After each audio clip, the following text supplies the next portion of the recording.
मैं आपसे कह रहा था कि एक राजा था और उस राजा को ईश्वर के दर्शन हो गए, तो उस राजा इतना भला व्यक्ति था, उसने कहा कि ये जो दर्शन है ना, तुम मेरी जनता को भी दो, मेरी प्रजा को भी ये दर्शन तुम्हें देने चाहिए। तो उनका, तुम यार राजा, तुम मूर्ख वूर्ख तो नहीं है क्या, प्रजा प्रजा करता रहता है हर समय प्रजा, प्रजा डिजर्व नहीं करती है, तुमने दर्शन कर लिया, बात खत्म, मैं तुमको प्राप्त हो गया, बात खत्म। राजा ने कहा नहीं, मैं तुमसे प्रार्थना करता हूँ, मेरी प्रजा। कहा ठीक है, सुबह लेके आना प्रजा को। और प्रजा आई। राजा ने कहा सबको कि भैया ईश्वर कल दर्शन देंगे, चलो तुम सब चाहते हो कि ईश्वर दर्शन दे। तो पूरी प्रजा चली। तो पूरी प्रजा को पहले दिखा एक आपका चांदी का ढेर। तो कहते हैं आप 50% लोग चांदी के ढेर की तरफ चले गए, 50% जनता रह गई, सोचा यार चांदी बड़ी चीज थोड़ी है, ईश्वर बड़ी चीज है, चलो उधर परमात्मा ही मिल रहे हैं, परम शक्ति मिल रही है। थोड़ी देर बाद मिला एक सोने का ढेर। वो बाकी 50% गायब, राजा के साथ बची रानी। थोड़ी देर बाद मिला हीरो का ढेर, रानी भी गई। राजा फिर से अकेला पहुंचा ईश्वर के पास। ईश्वर ने कहा कि तुम्हारे लोग कहाँ हैं जो तुम कहते थे कि मेरी प्रजा, मेरे साथी। तो राजा ने बस हाथ जोड़कर एक ही बात की कि जी मैं समझ गया,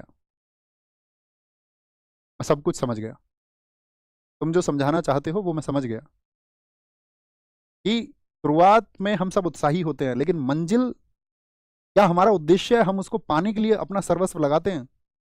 क्या आप अपने सिलेक्शन होने के लिए, अध्ययन को करने के लिए अपनी बाकी उन गैर जरूरी चीजों को छोड़ सकते हैं? आप अपने भविष्य निर्माण के लिए क्या उन गैर जरूरी चीजों को छोड़ सकते हैं जो आपकी योजना में आड़ा आती हो या आपका समय जो खराब करती हो? एक विद्यार्थी को कहते हैं अपने समय का पाबंद होना चाहिए, क्योंकि जिनके बारे में तुम सोच रहे हो ना, वो इधर उधर कहीं ना कहीं हो जाएंगे। और अगर तुम्हारे बहुत करीबी लोग हैं और तुम ये विश्वास करते हो कि वो किसी भी क्षण तुमसे अलग नहीं होंगे, तो फिर वो तुम्हारे लिए खुश होंगे कि तुम भविष्य के अपने निर्माण की योजना में व्यस्त हो। वो कभी तुमसे दूर नहीं होंगे, जो तुम्हारे सच्चे साथी होंगे वो हमेशा इस बात के लिए आपको प्रेरित करेंगे।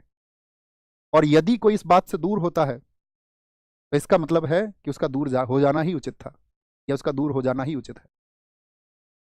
अंततः विजय तो साथी आपको ये अकेले तय करनी होगी। पार्थ, शुरुआत करके मंजिल तक पहुंचने का जो जुनून है, वो तुमको बनाए रखना होगा, हर पल बनाए रखना होगा। उस सोने के ढेर, उस चांदी के ढेर, उस हीरे के ढेर, यानी कि वो बाधाएं हैं, और वो किसी भी रूप में हो सकते हैं, चाहे सोशल मीडिया के रूप में, चाहे अनावश्यक घंटों को खर्च करने, चाहे बेवजह की बातें को समय खर्च करने, वो कुछ भी हो सकता है, वही रूप है, ये सिर्फ एक उदाहरण मात्र है, ये सिर्फ संकेत मात्र है। और आप मंजिल तक पहुंचोगे या नहीं, वह भी संकेत मात्र है, ईश्वर के रूप में है वह मंजिल। आपका उद्देश्य क्या है, आपका ऑब्जेक्टिव क्या है जिंदगी में, आपके लिए सबसे बड़ी चीज वो होनी चाहिए कि अंततः आप क्या चाहते हो, और वो तुम्हें हासिल करने के लिए संघर्ष करना चाहिए। अंततः मैं भी कुछ चाहता हूँ, अंततः आपको भी कुछ चाहना चाहिए।